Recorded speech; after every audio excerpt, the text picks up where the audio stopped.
আবার আরেকটা মজার বিষয় হলো, পৃথিবীতে যে যত বেশি ক্ষমতাশালী হোক না কেন, হোক সেটা ফেরাউন, হোক সেটা নমরুদ, হোক পৃথিবীর আরো যত দাপটের সাথে পৃথিবীকে নিয়ন্ত্রণ করেছে, কন্ট্রোল করেছে, নেতৃত্ব দিয়েছে, পৃথিবীতে নিজেকে খোদা হিসেবে দাবি করেছে, কেউ কি এই কথা দাবি করতে পারছে যে আমি কোনোদিন মৃত্যুবরণ করব না?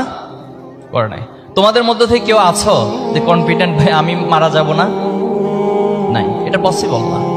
এটা ইউনিভার্সাল ট্রুথ যে আমাকে একদিন আমার লাইফের একটা এন্ডিং পয়েন্টে পৌঁছতে হবে।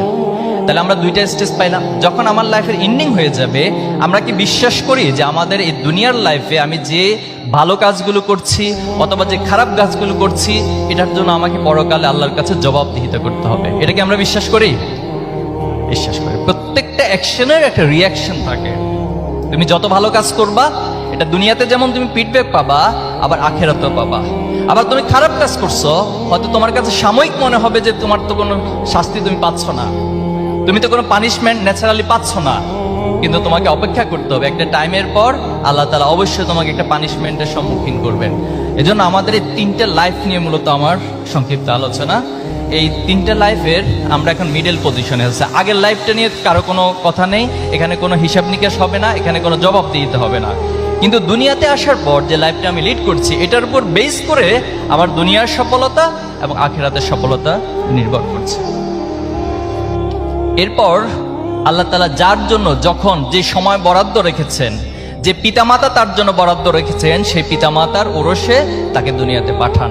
দ্যাট মিনস যেদিন তোমার এই পৃথিবীতে আগমন হয়েছে, সেদিন থেকে তোমার লাইফের আরেকটা স্টেজ শুরু হয়েছে। এই স্টেজটা ক্রমবর্ধমানভাবে চলতে থাকবে। তুমি শিশু থেকে হয়তো ক্লাস 1 বা প্রাতিষ্ঠানিক শিক্ষার আগে একটা সময় ছিল, এরপরে হচ্ছে ক্লাস 1 থেকে ক্লাস 5 পর্যন্ত, এটাকে আমরা প্রাথমিক শিক্ষা বলছি। এরপরে ক্লাস 6 থেকে 10, এই 10-এর পরে আবার তুমি ইন্টারমিডিয়েট, আরো অনেকগুলো ধাপ তোমাকে পার হতে হবে। তো যে তিনটা লাইফের কথা বলছি, তুমি এখন মিডল পজিশনে আছো। এই লাইফটা কি শেষ হবে না আনলিমিটেড চলতে থাকবে? এই দুনিয়ার লাইফটা কি শেষ হবে একটা জায়গায় গিয়ে, নাকি আনলিমিটেড চলতেই থাকবে? একটা জায়গায় গিয়ে শেষ হবে। পৃথিবীতে দেখো, খুব মজার বিষয় হলো যে যত বড় হায়াতি পাক না কেন, হয়তো কেউ 1000 বছর হায়াত পেয়েছেন, অনেকে আরো বেশি পেয়েছেন, কিন্তু বাংলাদেশের প্রেক্ষাপটে এসে সেটা এখন 70 মোরলেস একটা জায়গায় এসে দাঁড়িয়ে।